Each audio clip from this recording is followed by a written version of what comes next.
Dans cet exercice, je vais faire le dessin de la flèche avec un effilement comme ça, en utilisant les dernières fonctionnalités qui sont apparues dans After Effects 17.1, donc de mai 2020, où on a maintenant un groupe de propriétés de biseau à l'intérieur des contours qui me permet de créer ce profil progressif de la flèche. Donc pour faire cette animation, il faut ensuite donc relier une pointe de flèche, l'orienter, etc. Donc il y aura deux principes, soit partir du script create null from pass qui me permet de créer un objet nul et d'utiliser ça pour dessiner la flèche, ou bien de repartir tout à l'intérieur d'un seul calque de forme en utilisant des contrôles personnalisés pour nous créer tout à l'intérieur d'un seul calque qui permet de sauvegarder le calque en tant qu'animation prédéfinie. Voilà, ce qui peut être plus intéressant d'avoir un calque que d'avoir trois calques. Pour cet exercice, il faudra connaître un petit peu les calques de forme, donc savoir créer ses tracés à la plume, gérer ses tangentes, et avoir quelques notions de base sur les expressions, avoir déjà fait des loops par exemple. Donc ça permettra d'avoir un exercice sur les calques de forme, plus les expressions et les sauvegardes en tant que preset, donc ou animation prédéfinie. Donc je vais partir d'un projet sur lequel j'ai déjà fait mon tracé. Voilà, donc je vais partir de ce tracé-là. Donc succinctement, pour faire les tracés, on utilise la plume, on désactive le fond, il faut maintenir Alt, cliquer pour avoir une barre rouge ici, donc comme ça on n'a que du contour, sa couleur, son épaisseur, cliquer, glisser, et on crée notre tracé. Voilà, après avec l'outil de sélection, on peut l'éditer, revenir dessus, etc. Donc dans ce calque de forme, pour l'instant, j'ai juste ma forme, mon tracé, mon contour. Donc je vais même supprimer le fond qui ne me servait pas, donc c'est pour ça que c'est ici, on peut le laisser désactiver si on veut. Il faut que j'ajoute une autre opération, en passant dans la colonne des options ou des modes, on a la liste ici qui permet d'ajouter ce qu'ils appellent des opérateurs de tracé, donc de fusionner les tracés jusqu'à zigzag, on en a 10. Donc pour dessiner un tracé, c'est réduire les tracés qu'il faut ajouter. Et réduire les tracés, il y a un paramètre début et fin et un décalage qui me permet de dessiner une partie seulement du chemin comme ça. Donc pour les filages, enfin le biseau c'est en dessous, donc c'est dans le contour. Donc là on a notre largeur de contour, sa couleur, etc. Les tirets, après on a les biseaux. Je vais tout simplement mettre la longueur de début à 100%, donc comme ça on a une progression du début, du premier point du tracé jusqu'à la fin. Donc on peut le faire d'un côté ou de l'autre, parce qu'on a longueur de fin également, et on a d'autres paramètres pour personnaliser cette progression. Ça, c'est ma composition modèle que je vais utiliser deux fois, donc je vais m'en faire une copie. Donc je vais dans mon panneau projet, je sélectionne ma composition, je fais CTRL D. Voilà, je reste bien sur la première. Donc première solution avec le script create null from pass. Donc je vais commencer par créer ma pointe de flèche et comme ça je vous montrerai la sauvegarde au niveau des animations prédéfinies. Pour créer un calque de forme, on peut partir de l'élément de départ, donc ne pas le créer avec les outils, mais l'ajouter en tant que nouveau calque. Donc c'est un calque de forme vide. Donc je clique là-dessus et ensuite je complète. Je mets mes éléments dont j'ai besoin. Donc j'ai besoin d'un dossier pour mettre les éléments à l'intérieur, un groupe. J'ai besoin, pour faire une pointe de flèche, je vais partir d'un polygone à trois côtés, donc un triangle. Donc ça, c'est un objet global qui fait les étoiles et les polygones, il s'appelle polyétoile.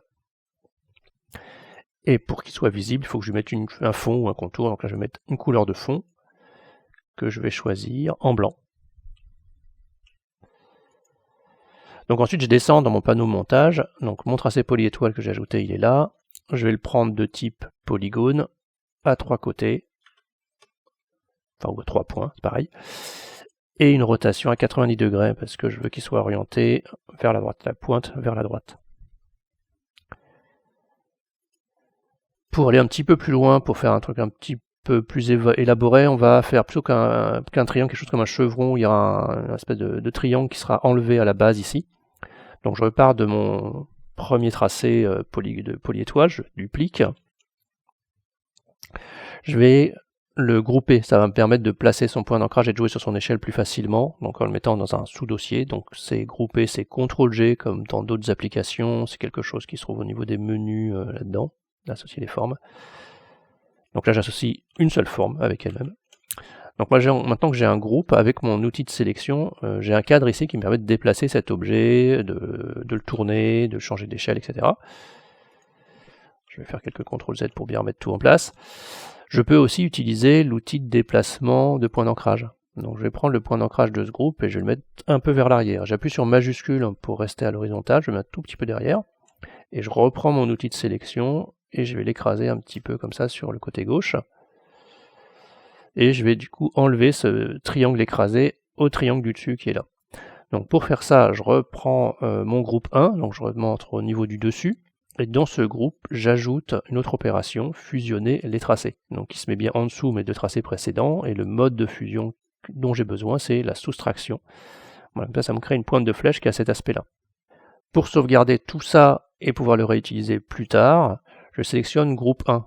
Alors il y a une différence entre sélectionner contenu et groupe 1. Si je sélectionne les groupes et pas le contenu, ça me permet de rajouter des groupes dans un autre cal de forme, alors que si je sélectionne contenu, quand je voudrais le réappliquer à un cal de forme, ça remplacerait tout.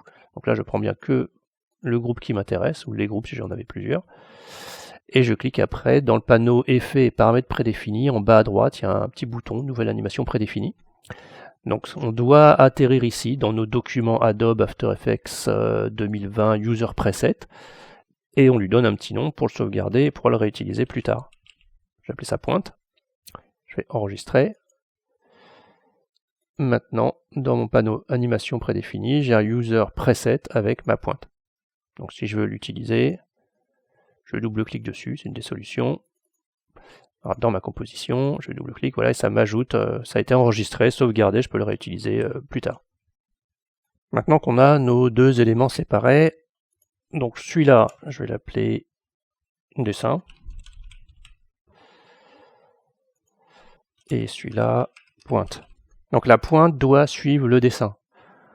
Pour faire ça, je vais utiliser le script qui est fourni avec After Effects. Ce n'est pas un script qui est installé en plus, c'est un script d'origine qui s'appelle Create Null from Pass. Il y a 3 boutons, donc c'est en fait 3 sous-scripts. Et je vais utiliser le troisième qui me permet de tracer le chemin. Donc de convertir en gros un tracé vectoriel, un pass, une courbe de Bézier dans des coordonnées dans l'espace. Pour que ça fonctionne, voilà, c'est assez tatillon, il faut sélectionner exactement ce qu'il faut. Donc c'est dans mon dessin, il faut que j'ouvre un premier écran, un deuxième, un troisième, un quatrième. Il faut que j'aille jusqu'à tracer. Voilà, si c'est le dossier qui est sélectionné, tracé, ça marche pas, il faut que ça soit à cet endroit-là, que ce soit ça qui soit surligné. Donc là, quand je clique sur tracer le chemin, voilà, ça m'ajoute bien un objet nul qui va suivre le chemin. Donc j'enlève mon script, mon panneau script, j'en ai plus besoin. Donc il m'a rajouté un contrôleur ici qui me permet de tracer le chemin.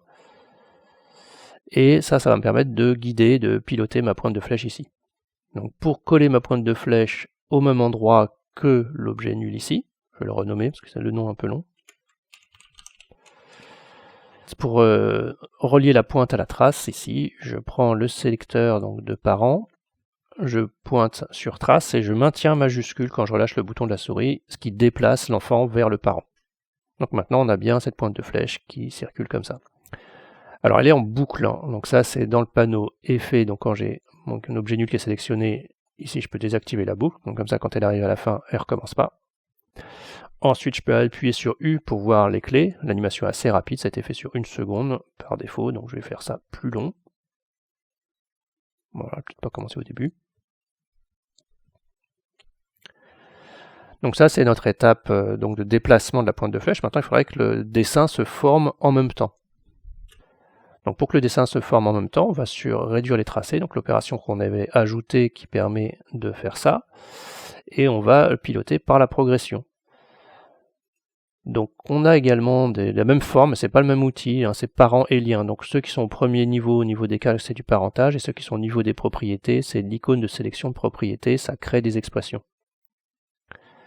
Donc là sur fin, je prends cette icône de sélection de propriétés, clic maintenu, et je la tire jusqu'à progression, je le relâche, et du coup ça me copie de façon dynamique, ce qui se passe là-dedans, ça le met ici. Et les deux c'est des pourcentages, donc c'est cohérent, les deux fonctionnent en même temps. Voilà, donc maintenant on a notre pointe de flèche qui se déplace et le dessin qui se forme. Je voudrais changer un petit peu cet aspect, je voudrais que ce soit petit au début, comme si la flèche venait de loin, donc à la fois l'échelle de la pointe et l'épaisseur soit à 0 au départ, et elle augmente en fonction de la progression. La largeur de mon contour, elle est là. Donc je peux fermer ça, j'en ai plus besoin. Ça aussi, j'en ai plus besoin. Donc le contour ici, j'ai sa largeur, donc une largeur personnalisée, donc je ne veux pas lier directement ça, parce que sinon ça me ferait varier ma largeur entre 0 et 100, du coup là moi je suis à 60, mais je serais peut-être à une autre valeur une autre fois, donc il faut que je garde cette valeur d'origine, et que je la multiplie par un facteur de progression. Donc pour ça on va faire un peu plus d'expression, donc je maintiens Alt enfoncé et je clique sur le chronomètre, donc c'est ce qui est dans la bulle d'aide, hein, c'est ce qui permet de créer des expressions. Je vais commencer par enregistrer ma propriété de progression et la diviser par 100 pour avoir un facteur qui varie entre 0 et 1. Comme ça me permettra de multiplier la largeur du contour directement. Donc pour enregistrer quelque chose dans le code, on crée une variable. Donc j'indique que c'est une variable en écrivant var. Donc ça s'écrit en bleu, hein, c'est un mot JavaScript reconnu. Je donne un nom à cette variable qui est un nom absolument quelconque. Je mets t et je lui dis que c'est égal. Et là je vais utiliser l'icône de sélection d'expression. C'est une troisième spirale, donc là qui fonctionne comme celle-là en fait. Et je vais pointer la progression. Quand je relâche, il m'écrit comment ça doit se traduire dans le langage des expressions. Et je divise par 100. Comme ça, quand la progression varie entre 0 et 100, t, le variable que j'ai créé, ça sera quelque chose qui varie entre 0 et 1. Du coup, si je multiplie un nombre par quelque chose entre 0 et 1, bah ça va le faire varier entre 0 et ce nombre. Donc je récupère ma largeur de contour d'origine. Pour ça, on peut écrire value. Donc si je tape les premières lettres, je vois que c'est reconnu avec le remplissage automatique. Donc si j'ai une valeur là ici je peux me déplacer de haut en bas dans cette liste-là, j'appuie sur Tab et ça m'enregistre ce que j'avais sélectionné. Donc ça c'est ma valeur avant l'expression. Et je dois donc la multiplier par t pour qu'elle varie de 0 à cette valeur quand la progression varie de 0 à 100%. Je clique en dehors de ce champ de texte pour valider l'expression. Et donc maintenant j'ai l'épaisseur du trait qui est à 0 au départ et qui augmente progressivement, qui semble se dessiner. Voilà, on n'a plus de largeur variable au départ comme tout à l'heure. Maintenant je voudrais faire ça sur la taille de la pointe. Alors je ne vais pas modifier directement son échelle pour garder la main directement ici au niveau des manipulations que je peux faire au niveau de la taille du calque ou de tout ce qui est à l'intérieur de la pointe. Comme elle est parentée au tracé, si je change l'échelle de ce calque-là, de cet objet nul, j'appuie sur S pour voir l'échelle, ça me fait varier la taille de mon calque qui est enfant. Donc là c'est plus simple, je peux relier directement l'échelle à la progression. Donc comme la progression est sur le calque objet nul ici, donc je la vois ici au niveau du panneau effet, donc je peux prendre le sélecteur de propriété, là c'est l'icône de sélection de propriété, lui montrer la progression. Donc il faut bien être dessus, il ne faut pas être sur le nom de tracer le chemin, c'est bien sûr progression, il faut que ça soit encadré pour que ça puisse après se traduire au niveau du code. Et là, on est bon, on a fait cette première étape. Donc on a, avec le script create new from pass, tout relié à la progression pour dessiner la flèche en utilisant donc ce nouveau système de biseau qui me permet d'obtenir ce principe-là. Donc ça c'est très pratique puisque du coup tout est lié au tracé, donc je peux changer ça comme je veux. Donc le chemin, si je le change, ça changera l'intégralité de toute l'animation au niveau d'échelle, rotation, position, etc. Donc on peut faire un petit délire. Donc tout se met à jour, c'est bien.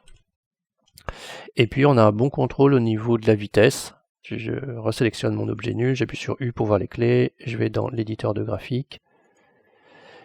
Et là je peux changer, je vais mettre mes tangentes, je vais enlever le cadre de transformation. On peut décider d'avancer plus progressivement, d'aller plus vite vers la fin. Voilà, on peut rajouter des clés à un moment donné si on a besoin de ralentir.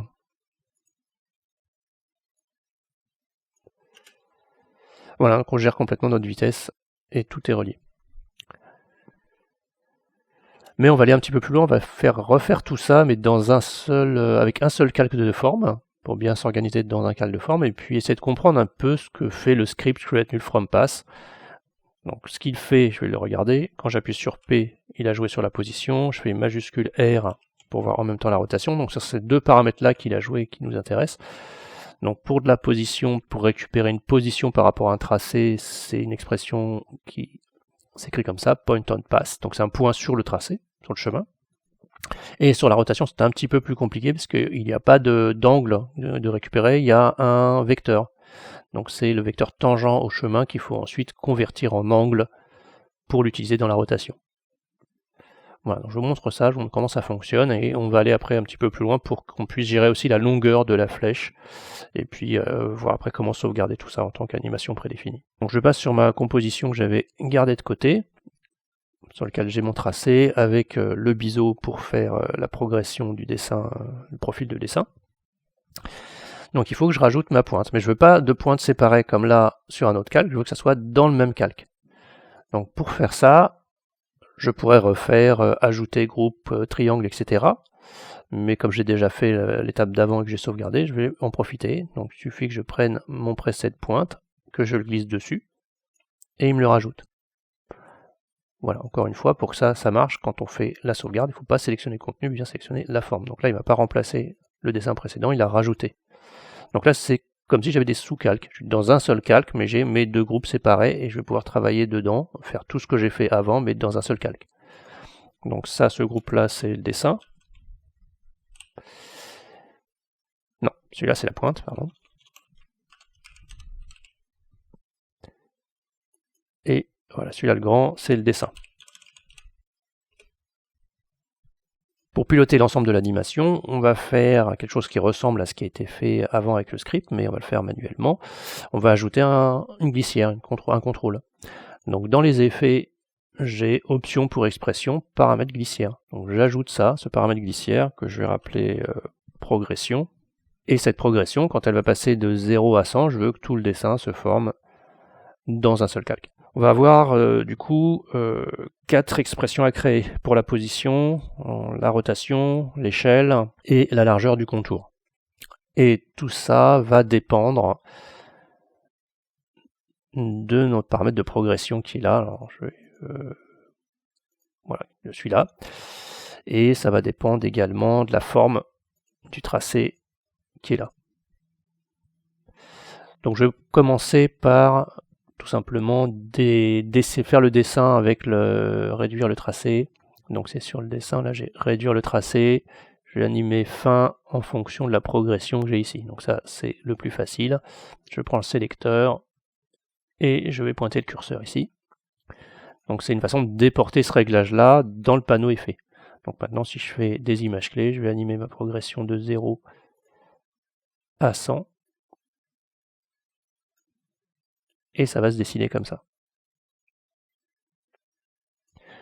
Dans la version d'après, je vais remodifier ça. Donc je vais repartir de là et plus de progression. Donc sa progression, je vais le laisser tranquille. Je vais tout baser là-dessus, sur fin. Comme ça, je pourrai refaire une modification sur fin, ça fera réagir tout le reste. Et j'ai besoin aussi de mon tracé pour savoir à quel endroit je suis et à quel angle je suis en fonction de ce tracé. Et tout ça, ça doit influencer plein de choses que je vais sélectionner et isoler dans le panneau montage pour mieux les voir. Donc j'ai la largeur du contour qui doit être modifiée.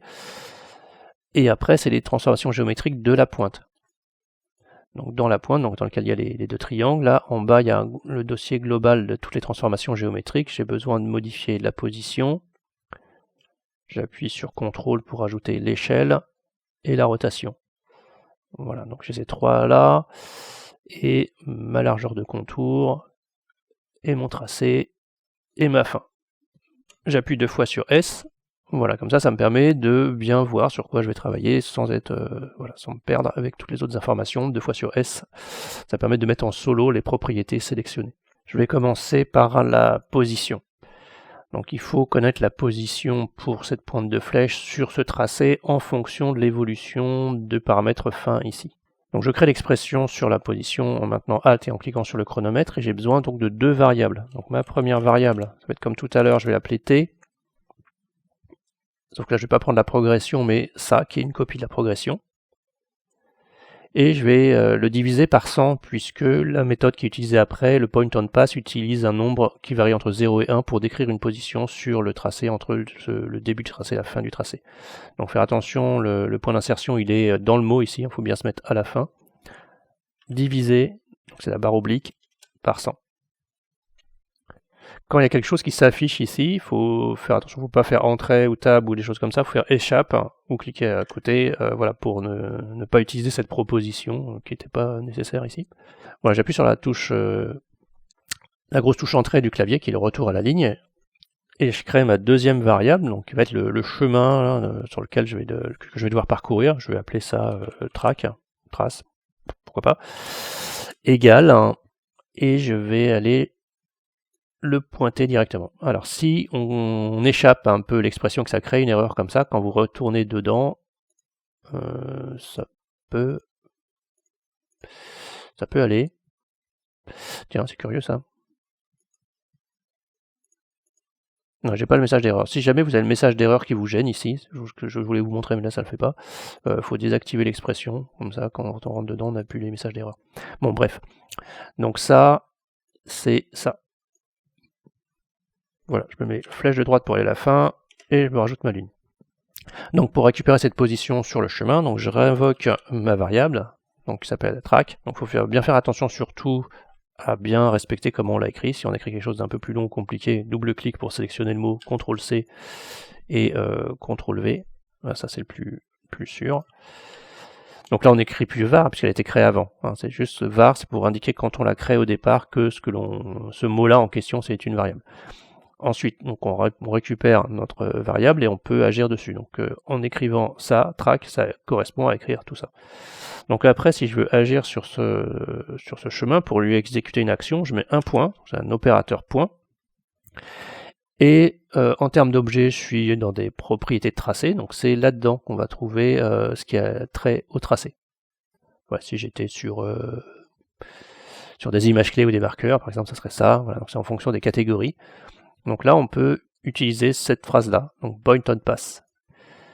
Donc point on pass permet de récupérer un point en fonction de ce qu'ils ont appelé pourcentage, mais qui n'est pas un pourcentage, c'est une valeur entre 0 et 1. Et le t ici n'a rien à voir avec le mien. Donc ça c'est pour le décaler dans le temps, je m'en fiche. Donc j'enlève tout ce qui est entre les parenthèses, et je mets une valeur qui varie entre 0 et 1, donc le t que j'ai créé au tout début, donc c'est ce t là. Je fais échappe pour pas prendre ce qu'il vient me proposer.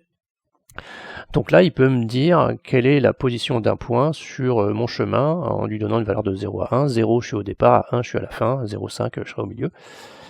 Donc c'est exactement ce qu'il me faut, j'ai plus qu'à valider. Donc touche entrée du pavé numérique ou cliquer à côté. Et là, on a donc la position qui a bien été récupérée, qui parcourt le chemin en fonction de la propriété fin. Donc ça suit le dessin ici.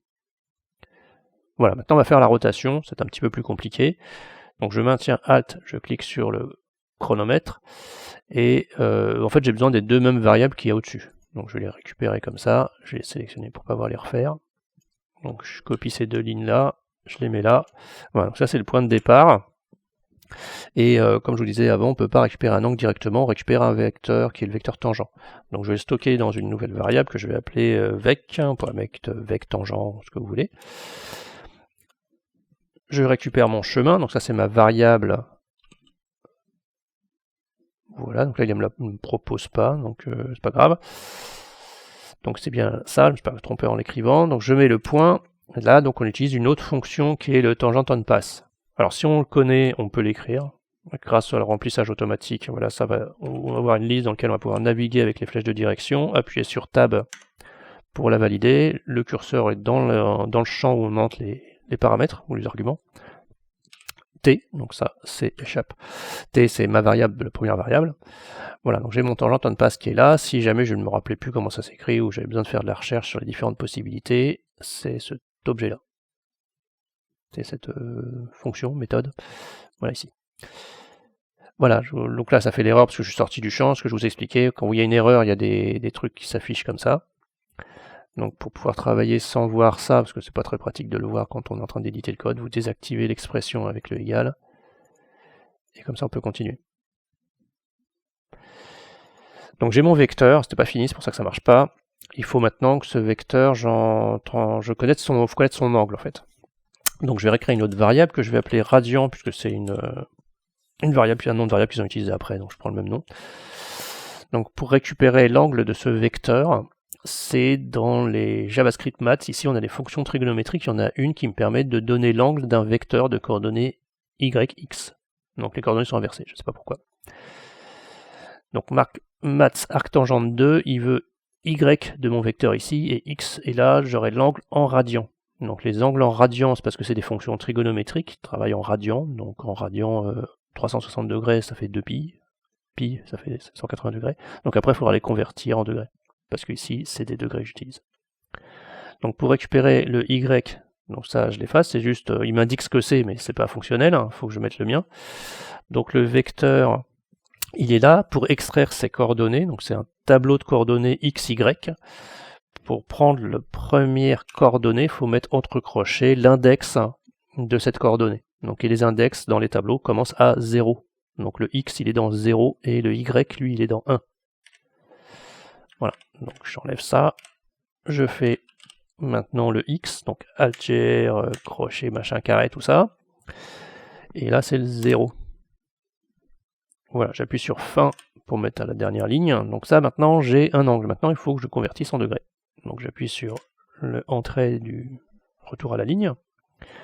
Et j'utilise une fonction qui permet de convertir des radians en degrés. Donc pareil, toujours, il y a remplissage automatique. Donc voilà, si on se rappelle en gros comment c'est écrit, on trouve ça radian tout degré. On appuie sur tabulation et ça nous l'injecte directement.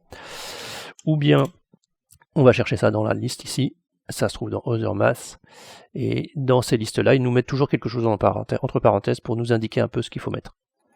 Donc c'est pas forcément fonctionnel, c'est juste qu'ils nous disent qu'ici il faut mettre des radians.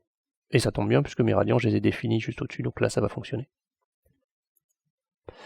Voilà, donc maintenant on a notre triangle qui est orienté le long du chemin. Donc ça c'est décomposé, c'est expliqué, c'est juste ce que faisait le script avant. Voilà, on a juste appris à le refaire par nous-mêmes.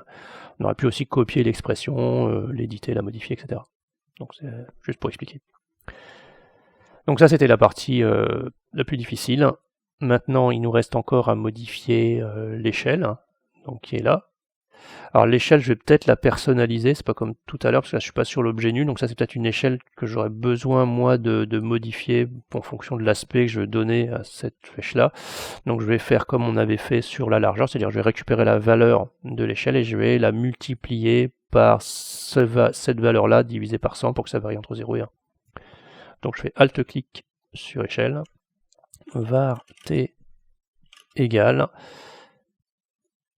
donc ma propriété fin, hop, qui varie entre 0 et 100, je me mets bien la fin, je divise ça par 100, comme ça me fait un chiffre qui varie entre 0 et 1, et je multiplie donc ma valeur de mon paramètre par ça, pour que ça puisse varier entre 0 et la valeur que j'aurais choisie. Voilà, maintenant je vais copier l'expression sur aussi la largeur du contour. Donc là j'ai deux coordonnées, là j'en ai une, donc je peux pas juste faire CTRL-C, CTRL-V, il serait pas d'accord. Si je fais ça, CTRL-C, CTRL-V, voilà, il me dit que ça n'a pas le bon nombre de coordonnées. Je peux aller sélectionner l'expression directement en cliquant dedans, mais vous avez aussi une commande ici qui permet de copier les expressions d'une propriété sans copier la propriété elle-même, donc ça copie juste le code. Et après ça c'est pratique surtout quand on a besoin de le mettre sur plusieurs propriétés en même temps. Donc je sélectionne ma largeur de contour, je fais CTRL-V. Voilà, donc il m'a écrit exactement la même expression. Donc value, ça s'adapte, ça prend toujours la valeur de la propriété en tenant compte de son nombre de dimensions. Ok. Donc voilà, on a refait la même chose, peut-être en comprenant un peu mieux, et puis surtout c'est sur un seul calque, donc ça on pourra le sauvegarder en tant qu'animation prédéfinie, mais avant, je vais aller un petit peu plus loin, je voudrais pouvoir commander aussi la longueur de ma flèche. Voilà, au niveau de l'animation, ça va être plus rigolo d'avoir une flèche qui s'efface après.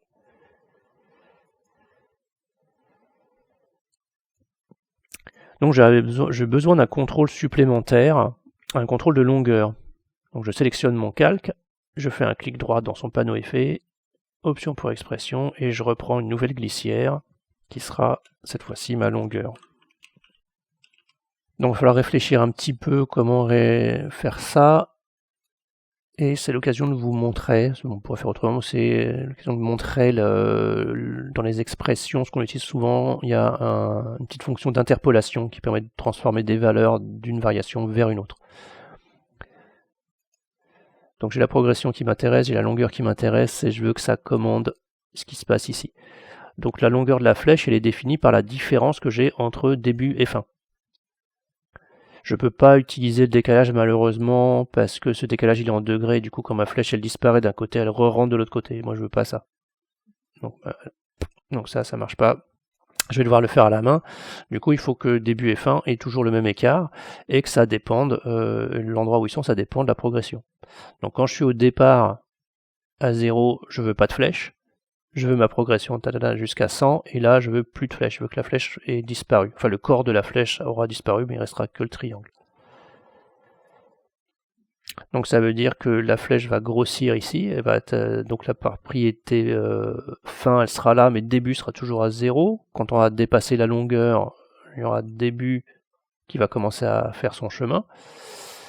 Quand j'approcherai de la fin, la flèche aura une certaine longueur, donc avant d'arriver à la dernière clé, la flèche sera arrivée à l'extrémité en fonction de sa longueur, et c'est seulement quand je serai arrivé ici à 0 que la propriété début sera passée à 0. Donc comment on peut faire ça?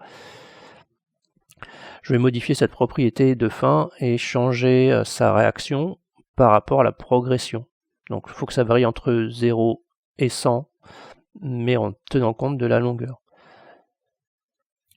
Donc ici on peut très bien lui donner au niveau du code quelque chose qui serait supérieur à 100, ça ferait pas d'erreur. Donc on va faire varier ça de 0 à 100 plus la longueur, en imaginant que la flèche serait après, en fonction de cette progression qui sera ici entre 0 et 100. Donc ça, il y a des méthodes qui sont assez pratiques pour ça, c'est les interpolations. Donc j'ai utilisé la plus simple qui est la première, dans le cas où t varie entre 0 et 1, ça me donne un résultat qui varie entre valeur 1 et valeur 2. Donc le curseur ici, je vais le mettre comme d'habitude dans ma variable t, donc var t égale, et comme on a fait jusqu'à maintenant, je vais aussi la diviser par 100, comme ça j'utiliserai la linéaire t value 1, value 2. Donc je rajoute ma fonction en dessous, interpolation, linéaire t value 1, value 2.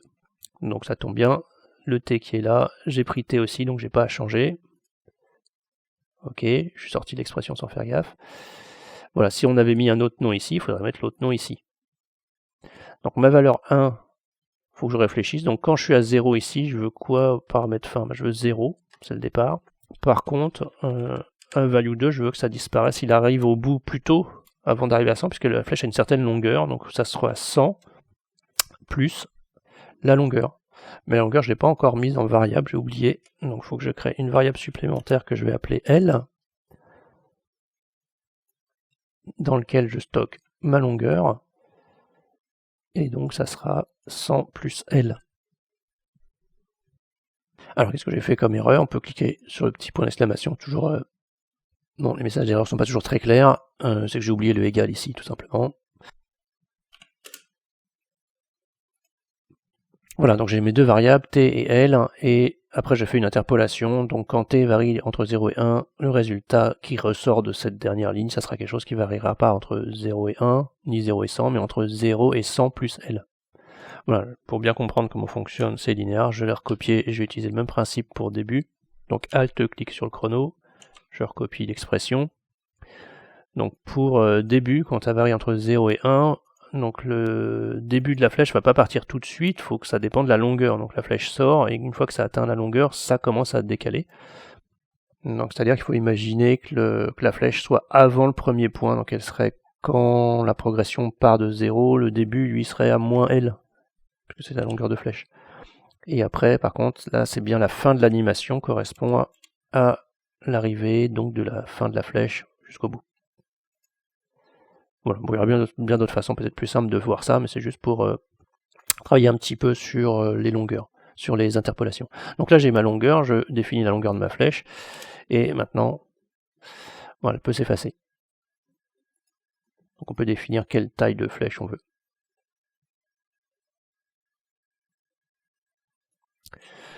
Voilà, donc on a défini ce que je voulais vous montrer sur cette partie-là.